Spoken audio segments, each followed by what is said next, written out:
Bonsoir à tous, Manakuri, comme nous disons ici à Madagascar. Bienvenue dans ce Hors les Murs réalisé en partenariat avec les missions étrangères de Paris à l'approche de la visite du pape François. Alors voilà, nous sommes ici sur les hauteurs de Tananarive, Tana, la capitale qui est située dans le centre du pays. Madagascar, eh bien, on la surnomme aussi l'île rouge, la grande île. Elle se trouve dans l'océan Indien, à l'est du continent africain. On y trouve des influences asiatiques, européennes, africaines. 18 ethnies peuplent ce pays qui est grand à la fois comme la France et la Belgique réunies. Côté religion, environ 45% des Malgaches sont chrétiens, pour moitié catholiques et protestants. La religion traditionnelle, elle touche autour de 50% de la population et l'islam représente environ 5-6%. Alors malgré des ressources naturelle très importante, et c'est l'un des paradoxes de Madagascar, eh bien, ce pays reste l'un des plus pauvres au monde. En effet, 80% des Malgaches vivent avec moins de 2 $ par jour. Alors, comment expliquer ce phénomène? Bien sûr, il y a de nombreuses raisons, mais l'une qui est centrale, eh bien, c'est la corruption endémique qui traverse ce pays à tous les échelons de la société. Il y a aussi la corruption au plus haut niveau, la corruption de l'État qui n'a pas eu ces 50 dernières années le souci du peuple, le souci du bien commun. Alors pour comprendre un petit peu mieux ce que vivent les Malgaches, eh bien, nous vous emmènerons à la rencontre d'écoliers dans une école sur la côte Est. Nous irons aussi à la rencontre d'agriculteurs des hauts plateaux, à Akamaso, qui est la ville des pauvres, bâtie par les pauvres sur les hauteurs de Tana. Et enfin dans une paroisse du centre, car nous verrons évidemment que la présence de l'Église, elle est essentielle. C'est un acteur incontournable face à la faiblesse de l'État. L'Église est bien présente au service des plus fragiles.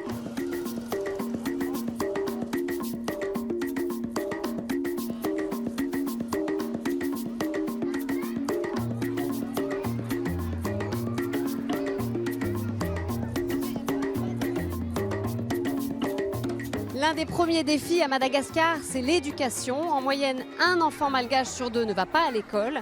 Et l'Église, eh bien, elle est en première ligne pour scolariser les enfants et les jeunes. Direction Tamatave, sur la côte est de Madagascar, à l'école Montfort-Saint-Gabriel. 950 élèves issus de familles défavorisées y sont scolarisés. Comment sont-ils préparés à affronter les défis de leur pays? Voyez ce reportage d'Isabelle Karaïskos. Il est 6h30 du matin à Mangarivotra Sud, quartier pauvre de Tamatave, en réalité un bidonville. Dans l'une de ces petites habitations constituées d'une seule pièce, Lalaïna, 12 ans, se prépare comme tous les matins pour partir à l'école. Aujourd'hui, elle est un peu en retard. À l'aide de sa maman, elle effectue les mêmes gestes du quotidien que toutes les écolières du monde. La maman, veuve, vit ici avec ses 2 enfants et sa belle-sœur.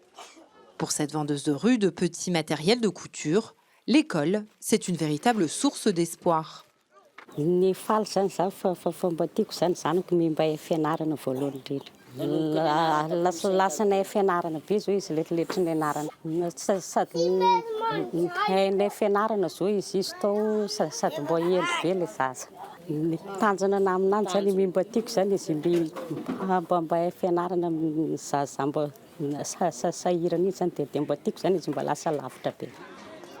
Chaque matin, Lalaïna prend le chemin de l'école à pied, puisqu'elle se situe à moins de 5 minutes de chez elle, en plein cœur de Mangarivotra Sud.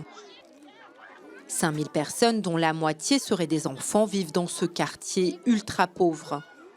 Une école dans le bidonville, c'est une chance rare à Madagascar où de nombreux enfants doivent parfois marcher des kilomètres avant d'arriver dans leur établissement. Oui.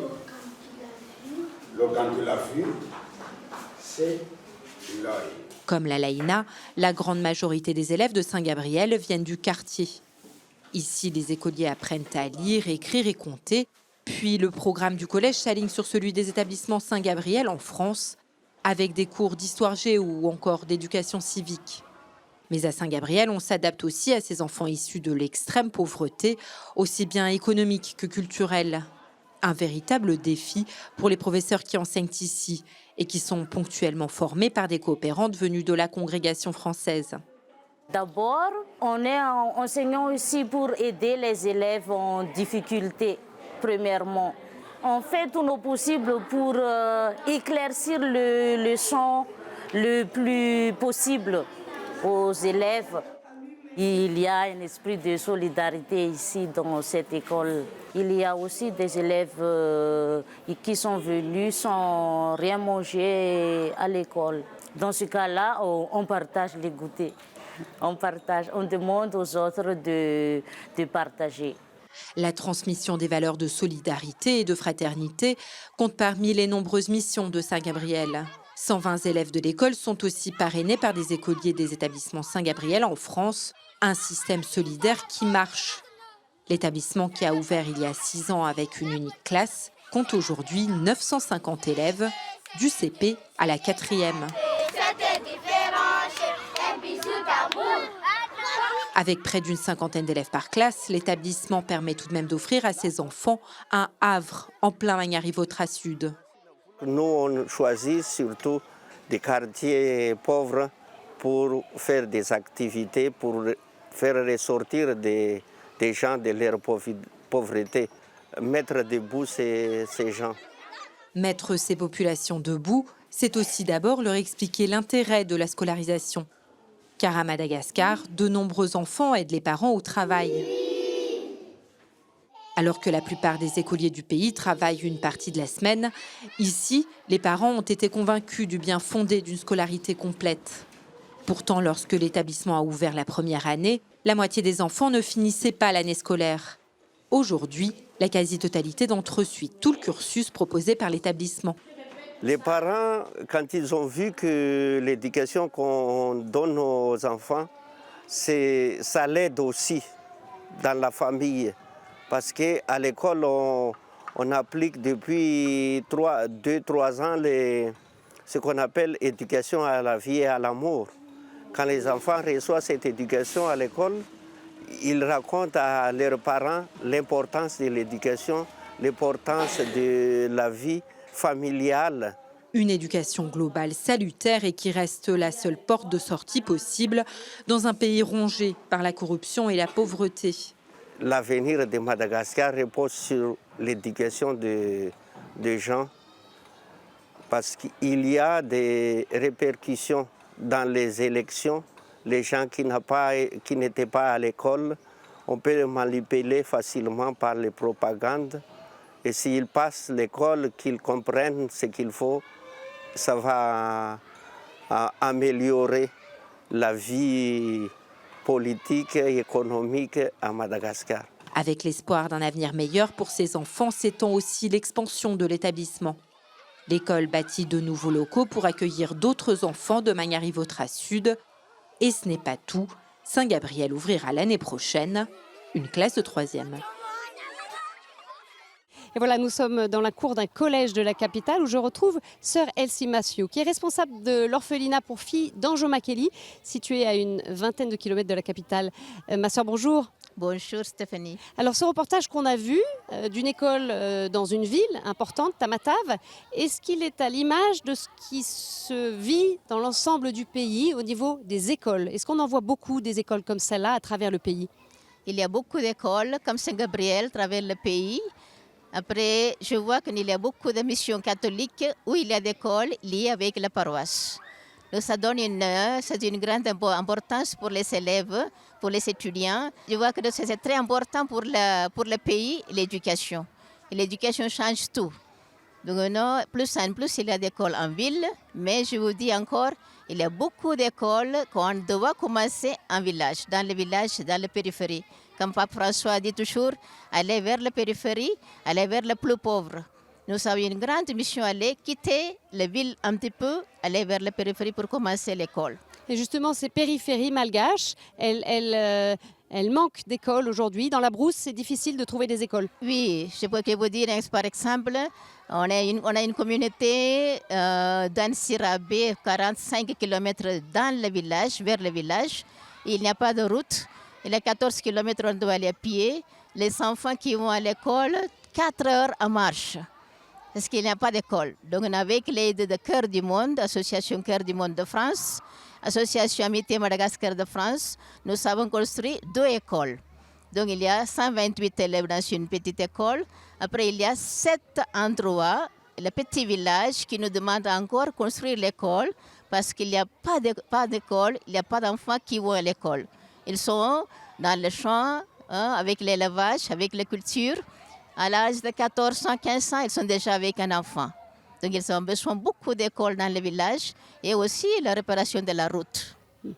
Alors, pour aider un petit peu nos téléspectateurs à comprendre, Madagascar, donc c'est 50% de la population qui a moins de 18 ans, une population extrêmement jeune. Pourquoi l'éducation est-elle si abîmée ici dans ce pays? Pourquoi est-ce que c'est si difficile quand on voit certains pays d'Afrique où finalement la scolarité, ça s'est bien développé, mais à Madagascar, ça reste extrêmement pauvre? Pourquoi, ma sœur? Je crois que non, on n'a pas donné beaucoup d'importance pour l'éducation, surtout dans le village, petit village ignoré, très loin de la ville. En ville, ça s'est bien développé, mais dans la périphérie, il n'y a pas d'école. Maintenant, toutes les missions catholiques où il y en a, les frères ou les sœurs donnent l'éducation pour les parents. Il y a des parents d'école, ils donnent l'éducation pour les parents pour les motiver d'envoyer les enfants à l'école. Parce que tous n'ont pas forcément ce désir, ce souhait pour leurs enfants. Non, non. Parce que souvent, on voit que non, les parents, ils ne comprennent pas du tout qu'est-ce que c'est éducation. Donc, les parents aiment bien, les enfants restent à la maison pour eux, pour l'aider. Donc, non, il y a beaucoup de missionnaires, ou les sœurs, ou les prêtres, même les laïcs, qui donnent une formation souvent dans les petits villages pour éduquer les parents d'abord. Donc c'est d'abord ça passe d'abord par les parents et de comprendre, de conscientiser les parents. Voilà, conscientiser les parents. Après, je vois que non, il y a beaucoup d'améliorations dans le niveau d'éducation. Alors comment vous le voyez ça, ma sœur? À quoi vous le voyez? Ce que je vois depuis 26 ans, je suis à Madagascar. Quand je suis venue ici, il n'y avait pas beaucoup d'écoles, pas beaucoup d'élèves dans l'école. Je vois chaque école, quand on ouvre une école, ça s'est rempli. C'est rempli des élèves. Aussi, on demande beaucoup d'associations pour les soutenir dans la scolarité. Parce que la scolarité, elle coûte quelque chose, hein? Elle C'est coûte pas quelque gratuit. chose. Qu'est-ce Si que c'est comme prix à peu près pour un enfant? Ici en ville, ça coûte 100 000 ariari ou 50 000 ariari la scolarité. Mais dans le petit village, 5 000, 2 000 ariari. Ça c'est qu'à 1 euro et 2 euros la scolarité dans la brousse. Donc non, les parents arrivent à payer. Même ça, c'était quelquefois difficile. Donc il y a des missionnaires, nous aussi, on demande l'association française pour aider la scolarité, aider les enfants dans la scolarité. Donc l'association va payer moitié et les parents vont payer moitié. Avec la moitié, nous, on va donner aussi les cantines scolaires. Alors, il y a une autre difficulté ici, c'est que les enseignants eux-mêmes sont très peu formés, sont mal formés. Exactement. Donc, les enseignants ne sont pas beaucoup formés, ils sont juste avec le niveau bac, plus le salaire est trop bas. Un enseignant qui est dans le Brousse, il va avoir seulement 20 euros par mois. 20, 25, 30 maximum. Avec 30 euros, elle n'arrive pas à vivre. Aussi, on ne trouve pas les enseignants comme il faut dans le lycée ou dans le collège parce que l'enseignant de ville ne veut pas aller dans la brousse. Parce que la vie est trop simple, la vie est pauvre, il faut adapter, la route c'est très mauvaise, il faut aller à pied, 4 heures ou 5 heures de temps. Donc non, les gens de la ville n'osent pas aller dans la brousse. Donc, il faut former les enseignants d'une autre façon. Pendant les vacances, il faut envoyer en ville, il faut donner une formation. Ce que vous nous dites là aussi, ma sœur, c'est que le pays a besoin d'aide extérieure. Il ne peut pas s'en sortir tout seul? Pas pour le moment. Parce que je crois que non, le Madagascar va grandir très très doucement. Il y a quelque chose, il y a beaucoup de corruption, ça c'est sûr. Partout il y a de corruption, Madagascar ça c'est un peu plus. Donc non, il n'y a pas assez de motivation qui vient des gens aussi pour faire sortir. Donc nous, on a une mentalité, on vit jour au jour. Pourquoi on fait trop de soucis pour l'avenir? Peut-être un évangile, mais je ne crois pas dans cet évangile parce qu'il faut faire un grand effort pour sortir de cette pauvreté et pour grandir, pour initier aussi les autres pour grandir. Donc non, si on vit, ok, pourquoi on fait trop de soucis? Comment est-ce que vous voyez la place de l'école, de l'enseignement catholique ici? Il est essentiel à l'avenir du pays? Oui, l'enseignement catholique c'est très très essentiel. Parce qu'on voit bien la différence entre l'enseignement catholique et l'enseignement public. Parce que dans l'école publique, souvent, il n'y a pas de prof. Le niveau ce n'est pas pareil comme l'école catholique. L'école catholique, les enseignants sont beaucoup fidèles. Ils portent leur travail comme dans le foie. Dans le foie, après, ils sont contents de voir qu'il y a un résultat qui sort. Mais pour l'école publique, souvent, il y a beaucoup de problèmes. Ils ne sont pas bien payés ou ils ne sont pas bien motivés pour donner l'enseignement pour les élèves. Merci, ma sœur. Merci beaucoup.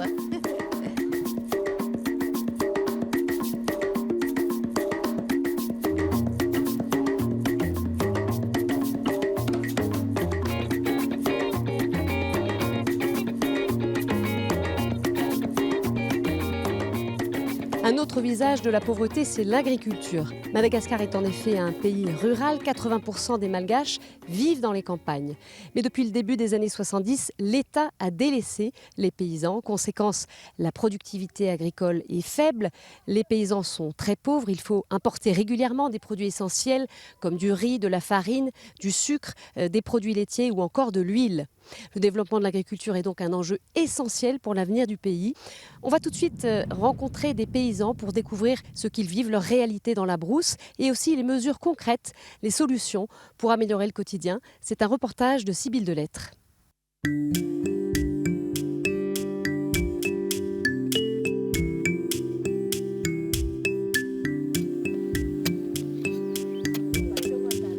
À plus de 70 ans, Marie-Angèle travaille encore chaque jour dans son champ. Elle y cultive des pommes de terre, des haricots, et quand vient la saison des pluies, le champ devient rizière.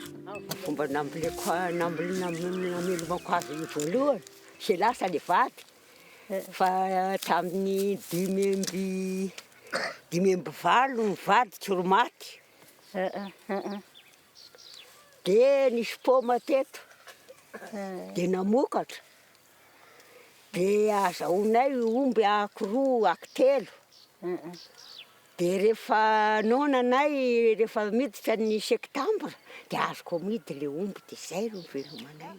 Comme Marie-Angèle, la majorité de la population en brousse vit de l'agriculture. Mais ils ont en général à peine de quoi vivre et se nourrir. La principale raison, les terres sont aujourd'hui appauvries par des dizaines d'années de culture ultra-intensive. Amin'ny voalohany izy zany ohatra karazana ohatrany hoe manaitra be satria zava-baovao misy le produit tena aingana dia atelin'ny zava-maniry izy fa rehefa zatra an'iny le zava-maniry sahala amin'ny hoe ny tenan'ny olona zatra fanafodiana dia tsy anantsony dia iny nahasimba azy tsikelikely ankoatran'le produit manamafy ny tany dia tsy voasa loatra intsony. Résultat, les sols s'appauvrissent et les récoltes deviennent insuffisants. Beaucoup doivent travailler en plus comme ouvriers agricoles dans de grosses exploitations pour un salaire de misère, 75 centimes par jour environ. Et ce n'est pas la seule chose qui met en difficulté les paysans. Dans ce bureau de la mairie, ces tas de formulaires sont autant de titres de propriété non réclamés par les fermiers.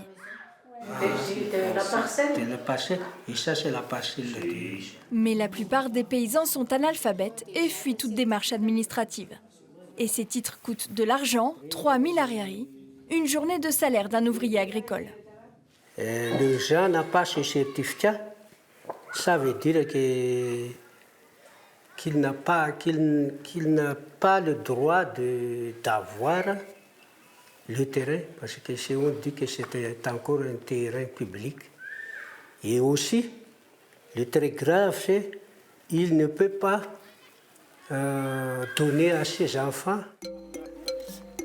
Alors pour sortir de leur précarité administrative mais surtout financière, certains tentent de trouver des solutions. Pour cultiver des tomates pendant l'hiver, j'ai réfléchi de faire des serres. Valentine, elle, a fondé une école. Ses enfants sont tous issus de familles de paysans. Chaque matin, ils viennent apprendre les bonnes pratiques pour travailler la terre.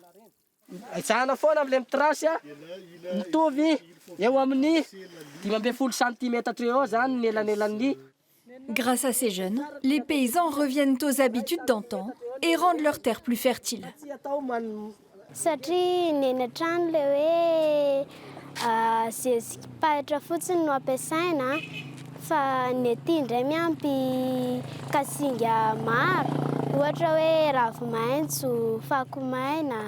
L'objectif, c'est de préparer une future génération On donne des formations aux mineurs et si les parents acceptent d'envoyer leurs jeunes, ils consacrent une petite parcelle de leur terre où les jeunes peuvent faire de la pratique. Ici, dans les campagnes, l'Église est aussi très investie et aide beaucoup la population. Les communautés religieuses ont toutes leur lopin de terre. Le père Blaise, lui-même fils d'agriculteur, vit Laodate aussi au quotidien. Notre défi, c'est aussi de faire des choses bio qui n'a pas des produits chimiques. En 3 ans, en utilisant du compost naturel et des engrais bio, il a multiplié le rendement de ce champ par 4. Un exemple pour les paysans des alentours qui travaillent avec lui. C'est la communion avec Dieu, c'est la communion avec les autres et c'est la communion avec la nature. Voilà, c'est une triple communion. Donc, ce n'est pas seulement avoir une suffisance alimentaire pour la communauté ici à Madagascar, mais aussi pour apprendre aux gens ici de prendre soin de la terre, de cette terre que Dieu nous a donnée, qui est notre mère en fait. Petit à petit, que ce soit grâce à l'Église ou par la formation des jeunes, les mentalités évoluent et les pratiques plus respectueuses de la nature se développent. Mais dans ces zones reculées où il n'y a ni eau courante ni électricité, les défis sont encore nombreux pour que les paysans puissent vivre dignement de leur travail.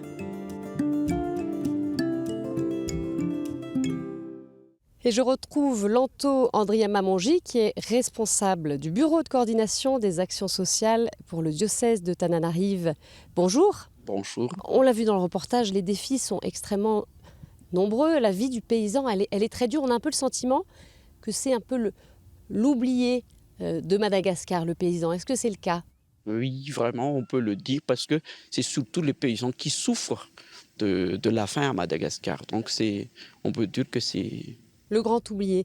Dites-nous, quels sont les défis aujourd'hui en matière d'agriculture dans votre pays? Les grands défis, tout d'abord, donc, il y a ce problème d'accès à la terre, le problème d'amélioration des techniques agricoles, mais cela aussi, c'est lié à la question de l'environnement, le problème de l'environnement aussi. Mais à part cela, nous avons aussi le problème, je dirais, culturel. Madagascar, on est vraiment, il y a ce qu'on parle là, le paradoxe. Tout d'abord, nous avons beaucoup de terres, presque 3 500 000 hectares de terres arables à Madagascar. Et non, c'est justement là que seulement les gens cultivent, mais nous avons presque la moitié du pays, c'est presque 30 millions qui est exploitable, mais seulement on exploite seulement les 3,5 millions que j'ai dit tout à l'heure. Mais pour quelles raisons justement? Pourquoi cet écart? Les difficultés, c'est surtout tout d'abord l'accès à la terre. L'accès à la terre, donc c'est pas si facile pour les paysans et qu'ils occupent des terrains très très très réduits, 0,5 hectares par ménage environ, surtout pour les hautes terres centrales actuellement, et même ça dépasse pas plus dans les autres régions. Et cela, comment dire, les paysans n'arrivent pas à nourrir les familles tout d'abord, mais c'est encore plus difficile de nourrir tout un pays. Expliquez-nous, pourquoi c'est si difficile pour un paysan d'avoir une terre, d'accéder à un lopin de terre? Bon, à Madagascar, la façon que les paysans puissent donc obtenir la terre, c'est par héritage. C'est par héritage. Donc, si vous ne pouvez pas avoir d'autres moyens, par exemple, d'acheter de nouvelles terres, etc., parce que le pouvoir d'achat des paysans aussi, c'est vraiment très faible. Donc, voilà, ce qui est important pour eux, donc, c'est de recevoir, d'hériter les terres de leurs parents.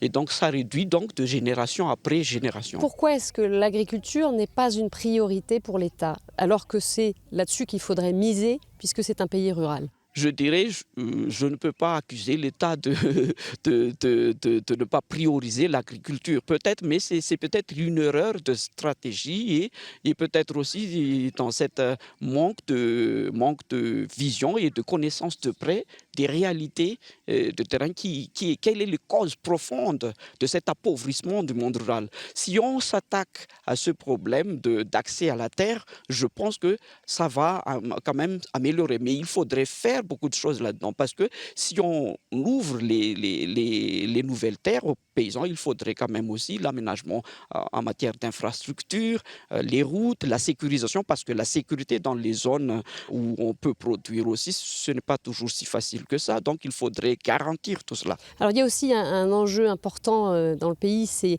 l'environnement. Il y a une biodiversité forte à Madagascar, mais qui commence à être atteinte.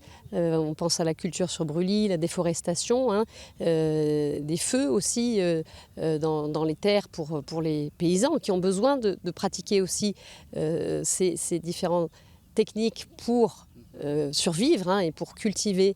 Voilà, comment faire pour préserver l'environnement? Est-ce que c'est compatible avec les besoins des paysans qui, eux, n'ont peut-être pas le choix de faire autrement? Le problème environnemental, c'est surtout question culturelle et question technique aussi pour les paysans. Bon, les techniques dépendent de la culture. Bon, de toute façon, il y a cette, comme on dit toujours, cette culture pyromaniaque un peu chez les paysans malgaches, quelquefois. Donc, ça, c'est un problème aussi de dialogue. Problème de dialogue parce que les gens ne peuvent pas s'exprimer quelquefois, donc ils s'expriment par le feu. Mais de l'autre côté, il y a cette habitude d'exploiter les nouvelles terres par les feux. Dites-nous un peu comment l'Église, elle accompagne justement ces paysans pour qu'ils puissent se développer. La spécificité de l'accompagnement de l'Église, c'est la proximité. Voilà, l'Église intervient, donc accompagne le paysan de plus près. Tout d'abord sur les questions environnementales, comme on a dit tout à l'heure. On promeut partout à Madagascar, dans les différents diocèses, ce qu'on appelle l'agroécologie. Il y a ces programmes, beaucoup de diocèses optent pour le programme de diocèse vert, le reboisement toujours. Mais l'Église aussi travaille dans le cadre de la promotion de la justice sociale. Un autre problème très important aussi pour les paysans, c'est l'insécurité, parce que le banditisme est très très répandu donc, dans le milieu rural à Madagascar, les vols de bœufs, mais aussi les attaques à main armée.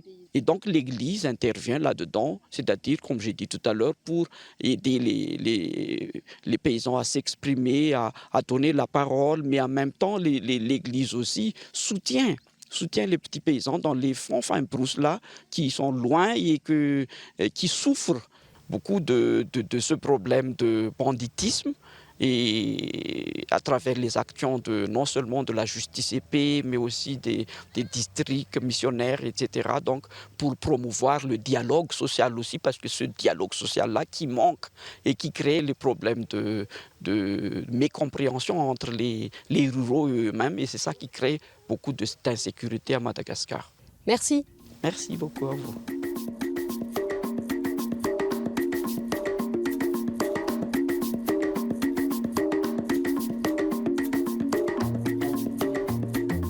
Il y a la pauvreté rurale, mais aussi bien sûr la pauvreté urbaine très visible. Malgré cela, il y a aussi des oasis d'espoir. C'est le cas d'Akamaso, la ville des pauvres bâtie par les pauvres, sur une colline à proximité d'une décharge. Ce projet un peu fou, il a démarré il y a 30 ans grâce à un homme, le père Pedro.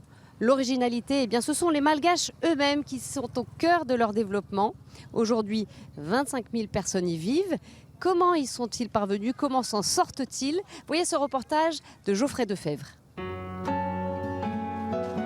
La décharge d'Andrala-Nitra, la seule de Tananarive, la capitale malgache. C'est 25 hectares de déchets, un terrain de jeu pour les enfants, le moyen de survivre pour leurs parents. Cette réalité, Liva, 35 ans, en est sorti à l'âge de 6 ans quand le père Pedro, un missionnaire lazariste, a proposé à sa famille un travail. Dans ce temps-là, le père nous a accueillis et nous convaincre de travailler un peu, de faire des petites maisons comme ça et de l'éducation surtout. Pour moi, j'ai fait toutes mes études pour que je puisse un jour convaincre la pauvreté et c'est réussi. Comme Livo et sa famille, ils sont des milliers de Malgaches à avoir bénéficié du soutien d'Akamasu, l'association fondée par le père Pedro en 1989. J'ai dit à mes frères ici, à mes sœurs à Madagascar, moi, je vous aime trop pour vous assister. Parce qu'assister à une personne, vous la rendez plus dépendante encore. Et elle ne se sent pas utile à la communauté. S'ils acceptent de travailler, scolariser les enfants et la discipline, on peut vaincre la pauvreté, on peut vaincre la misère. Et ce que nous démontrons avec cette œuvre d'Akamasou depuis 30 ans. Sortir de l'extrême pauvreté par le travail, scolariser ses enfants, c'est le pari qu'a fait Bertine en 1993 en rejoignant Akamasou. À maintenant 60 ans, elle a pu offrir un avenir meilleur à ses 6 enfants. Fa tsy mifindrafindra mihitsy zany fa dia io foana hatramin'ny nahatongavana teto, io foana ny asako. Ka ity nefa nahazatra anahy dia tsy maintsy hoe io zany ny ataoko satria natafitako zanaka koa io asako. Ny ezaka zany nanao an'io asa io dia tafita ny zanako. Raha hoe men'olona asa hafa ary dia tsy manao fa io ihany ny ataoko. Il y a 30 ans, il n'y avait que de la roche ici. Aujourd'hui, les habitants d'Akamasou ont construit eux-mêmes toutes leurs maisons. Les 2 carrières de pierre emploient près de 600 personnes, principalement des femmes. Ici, pas de nourrice, ces travailleuses s'occupent de leurs enfants en bas âge tout en cassant des pierres pour 1 euro par jour, le salaire moyen à Madagascar. Comme Bertine, 60% des femmes des 22 villages que regroupe Akamasou élèvent seuls leurs enfants.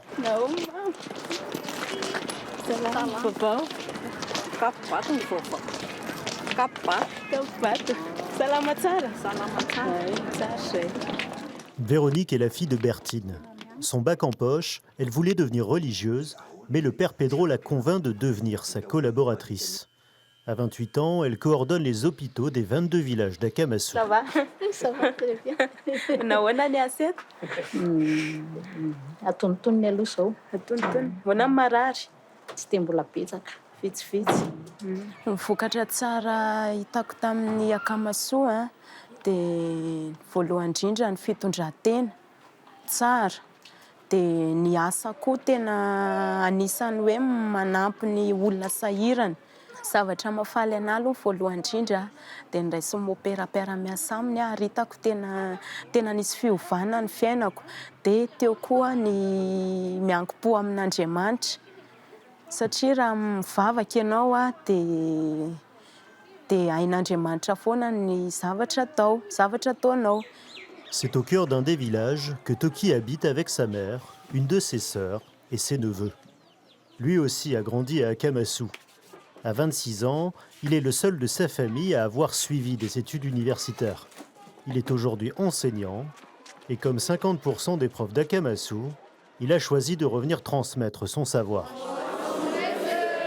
J'ai grandi ici et au lieu de donner formation aux autres quartiers, j'ai choisi de transformer les informations que j'ai accueillies ici, que j'ai reçues ici à Akamasou. Je suis fier d'être un homme, je suis fier d'être scout, je suis fier d'être malgache, je suis fier d'être enseignant et je suis fier d'être à Akamasou. Avec 15 000 élèves scolarisés, l'éducation est la priorité d'Akamasou. Mais comme dit l'adage, ventre affamé n'a point d'oreille. Pour faciliter l'apprentissage, l'association prend en charge les repas des classes de primaire, soit 9 000 élèves. Ny mpianatra mihinana isan'andro dia mpianatra mandany 11 taonina isan-kerinandro ny vary. Ny antony tena amezana sakafo any ankizy satria misy le olona tena sahirana dia indrindray mety tsy misakafo ny ankizy any an-tranony any maraina dia amin'ny atoandro izy mba misy kantine dia mba mazoto mianatra izy mba afaka misakafo izy. Aujourd'hui, nous avons créé un oasis d'espérance. Aujourd'hui, ici, les enfants, ils se respectent, ils s'entraident et on essaye de s'aimer. Et c'est pour cela que nos villages, on iname. Nous avons insufflé une âme avec la force du ciel, avec la force de Dieu.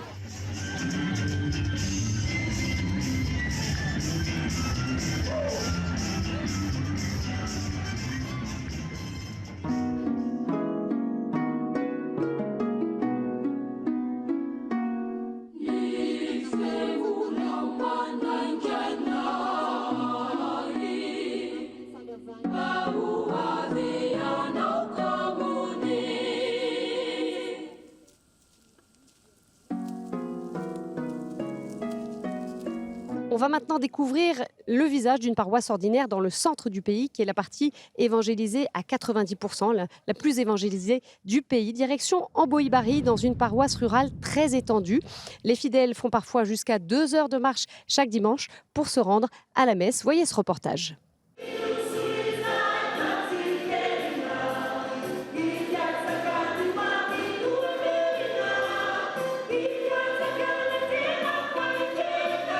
C'est dimanche à Amboï-Barry, une commune à 150 km au sud de Tana, la capitale.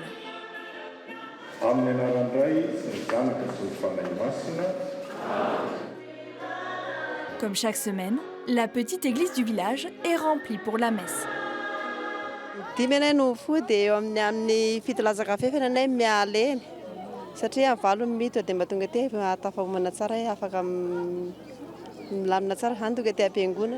L'Eucharistie est un temps incontournable pour tous ceux qui viennent ici le dimanche.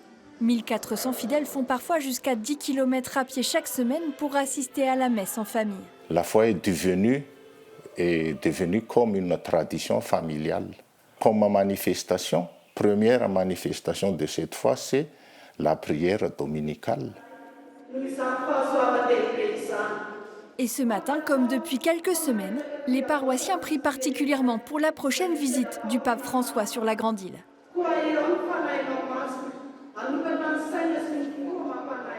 Plus de 400 personnes feront le voyage jusque Tana pour rencontrer François. Et celle qui coordonne tout au niveau de la paroisse, c'est Ismaël, car avec seulement 4 prêtres pour gérer une paroisse de 400 km² et 47 clochers, les laïcs sont très impliqués. À 26 ans, la jeune fille vient d'une famille paysanne comme 80% de la population. Si c'est la place de notre Elle vend sa production sur ce marché 1 à 2 fois par semaine, mais se rend à l'église très régulièrement.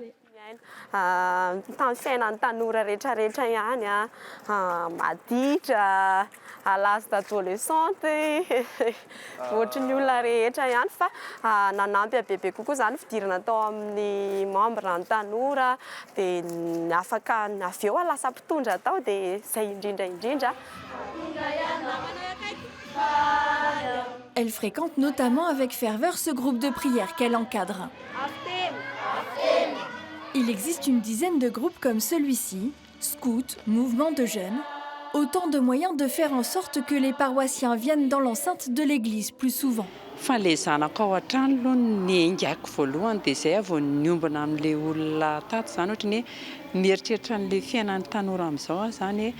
tena niova isan'andro zandray raha kamokamo mivavaka fa izy tena manolotra ny fiainany mamaky baiboly isan'andro manao fiambenana masina isan'andro. Malgré tout, la fréquentation de l'église n'est pas régulière. D'autant plus qu'à chaque messe, une voire plusieurs quêtes sont organisées pour contribuer à la vie de la paroisse. Très difficile pour la majorité des fidèles qui ne gagnent pas de quoi se nourrir correctement. Quelqu'un m'a dit cette phrase-là. Il faut quelqu'un vivant pour prier, mais le mort ne prie pas. C'est le niveau de vie. Donc, matériellement parlant, ils n'ont pas de quoi manger s'ils ne travaillent pas. Il faut vivre pour prier, mais non pas prier pour vivre. Résultat, 60% des catholiques restent chez eux le dimanche et ne viennent à l'église que très occasionnellement. Alors depuis une trentaine d'années, pour rejoindre les paroissiens là où ils vivent, le diocèse a mis en place des communautés de base. Ce sont des groupes d'une vingtaine de familles qui se réunissent dans les villages pour vivre un temps de prière et de partage de la parole. Il y en a 391 dans la paroisse. Ny sokajy fototra kristianina dia fototra, église fototra ambaratonga voalohany amin'ny église. Izy zany ny église fototra voalohany ambaratonga tohatra ny église catholique ny sokajy fototra ety amin'ny diocèse n'Antsirabe. Ici, au sein des communautés de base, les fidèles se préparent au sacrement, mais c'est aussi un lieu d'échange particulier et un facteur de lien social. Ohatra hoe amin'ny fiainana andavanandro. Ohatra zao izay hoe mamboly dia ohatra ny resaka fambolena ovy ohatra.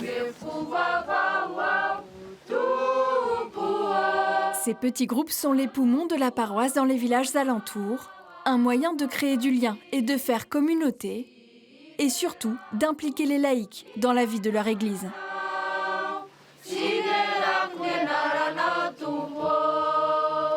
Changement de décor pour les dernières minutes de cette émission. Nous sommes sur la côte est du pays, à Tamatave, qui est située à environ 360 km de la capitale Tana. J'ai la joie d'y retrouver l'archevêque, le cardinal Désiré Tsarazana, qui est également le président de la conférence des évêques de Madagascar. Éminence, je vais le dire en malgache, vous me corrigerez si ça n'est pas bien prononcé. Manakouri, bonjour. Manakouri, Tsarabe. Alors pour nous situer un petit peu, Tamatave, donc, qui est le premier port, le plus gros port du pays, est-ce que malgré tout vous êtes aussi confronté à cette pauvreté? Donc comme vous voyez là, il y a beaucoup de mendiants là, et puis aussi la dégradation des rues, et puis aussi la potentialité des gens pour pouvoir acheter quelque chose. Donc ils sont pauvres, les gens. J'aimerais insister sur vraiment notre situation ici. Nous sommes maintenant au bord de la mer. Je ne souhaite pas qu'il pleuve. Mais s'il pleut pendant 2 ou 3 heures, les rues sont inondées d'eau. L'eau arrive jusqu'aux genoux. Il y a vraiment une injustice, une inégalité de répartition des richesses à Madagascar. Il faut que nos dirigeants soient conscients de ça. Donc l'Église a vraiment un grand rôle à jouer pour cela. Bon, par le biais de l'éducation et par le biais aussi des sensibilisations. Donc j'aimerais surtout insister ici sur cette pauvreté, la place de l'Église, qui mérite vraiment une réflexion. C'est-à-dire?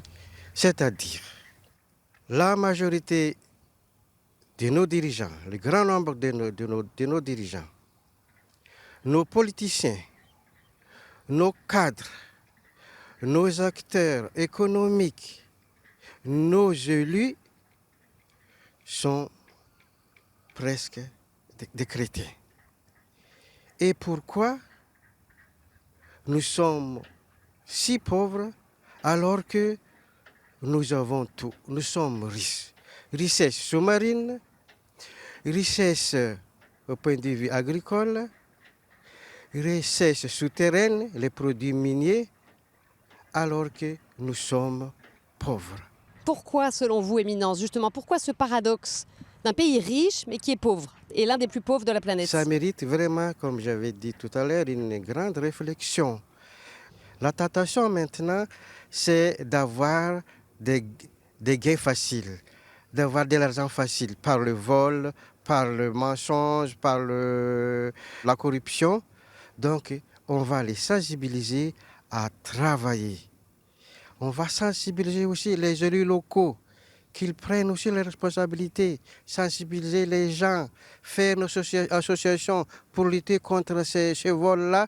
Voilà, on va éduquer les gens d'avoir une foi en profondeur, une foi solide, capable de transformer d'abord notre propre vie, de transformer les réalités où nous vivons. C'est bien de remplir l'Église, mais il faut que cette foi, ça se voit dans la réalité quotidienne. Comme nous avons déjà dit, nous les évêques, lors de notre message il y a 3 ou 4 ans, si tous les chrétiens de Madagascar vivent vraiment leur foi, notre pays ne serait pas dans cette situation actuelle. Pour vous, c'est ça, la clé, c'est le développement de la foi qui permettra de faire avancer le pays? Moi, je crois à ça. Si tous nos dirigeants, la plupart, sont des chrétiens, comme j'ai dit, aiment bien leur pays, ont une volonté politique de faire progresser notre pays va progresser. Vous le disiez, hein, les évêques, l'Église, elle dénonce régulièrement la pauvreté, la corruption, la vie chère, la dégradation aussi des valeurs malgaches.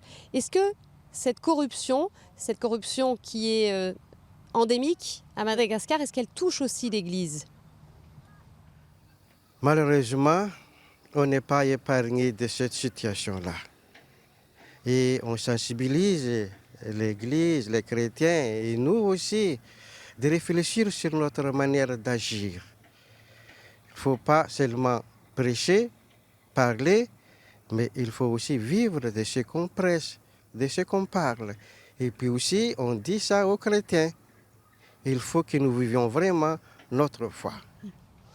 Éminence, l'Église, elle dénonce régulièrement ces maux du pays. Est-ce qu'elle est entendue, justement? Est-ce que votre voix pèse dans l'espace public? Est-ce que voilà, vous avez le sentiment que vous êtes écouté, que ça porte, ou bien que vous prêchez un peu dans le désert? Voilà, c'est la question que nous nous posons souvent. On nous entend vraiment, mais est-ce qu'on nous écoute? Voilà la question que nous posons. Vous le disiez, Père, il faut que les chrétiens enracinent leur foi. Alors comment faire, vous, en tant que pasteur? Comment vous agissez? Quel message vous faites passer auprès de vos prêtres aussi pour justement enraciner cette foi? Voilà, il faut commencer par nous-mêmes d'abord. Il faut que nous, les dirigeants, les prêtres, il faut que nous soyons vraiment cohérents dans notre vie. Ce n'est pas toujours le cas? Malheureusement, ce n'est pas toujours le cas. Qu'est-ce qu'il se passe concrètement? Qu'est-ce que ça peut donner en fait dans la réalité de la vie des prêtres? Ben voilà, on prêche par exemple la fraternité, mais parfois on ne voit pas ça dans la communauté. Et puis aussi, il faut bien aussi gérer les comptes. Hein. Et bon, voilà, tout ça. Les finances. Bon, les finances. Ça n'est pas toujours bien géré. C'est pas toujours bien géré. Ben, quand on mobilise, on sensibilise, et puis aussi, on change. Comment solidifier justement ce clergé face à ces faiblesses aussi? Comme nous dit notre Saint-Père, il faut d'abord les aimer. Il faut les aimer, et puis comme frères, membres d'une seule famille, et puis aussi de partager, de réfléchir ensemble, et puis aussi de voir ce qui se passe autour de nous, et puis de prier vraiment. Il y a un autre défi, Éminence, concernant l'Église. Eh bien, c'est parce que c'est un pays essentiellement rural, Madagascar, 80% de la population qui vit dans les campagnes. Il n'y a pas des prêtres partout. Et nous avons justement posé la question à un prêtre de votre diocèse. Il nous dit en quoi cela peut être un défi de rejoindre les fidèles dans la brousse. Ici, dans les diocèses, il n'y a tellement pas de routes. Il faut aller à 5 heures, 7 heures de marche pour arriver dans une petite église en brousse. Et ça a une difficulté pour évangéliser les populations rurales, par exemple. Et c'est pour cela que l'évêque a dit que la radio et la télévision sont des moyens incontournables pour l'évangélisation. C'est pour cela qu'on travaille là-dessus pour évangéliser la population ici. Dans les villages les plus reculés, les chrétiens ne voient des prêtres qu'une fois ou 2 fois dans l'année. Ce sont les catéchistes, les inspecteurs qui prennent la pastorale en main.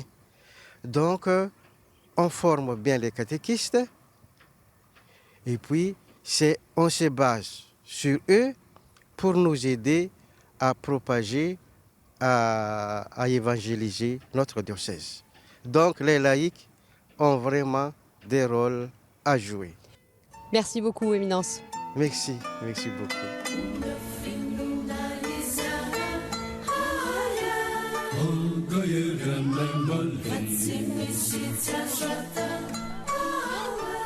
Voilà, c'est la fin de cette émission et on se quitte sur de belles images de la plage de Tahiti Kelly, plage de Tamatave où de nombreux Tamataviens viennent ici se baigner le week-end. Merci à la rédaction pour ces reportages. Merci aux missions étrangères de Paris, au diocèse de Tamatave, de Tananarive et d'Antsirabe pour leur aide et leur accueil dans la réalisation de cette émission. Une émission que vous pouvez revoir sur notre site ktotv.com et sur nos réseaux sociaux. Très belle soirée à tous et je vous dis à très vite sur KTO. Au revoir.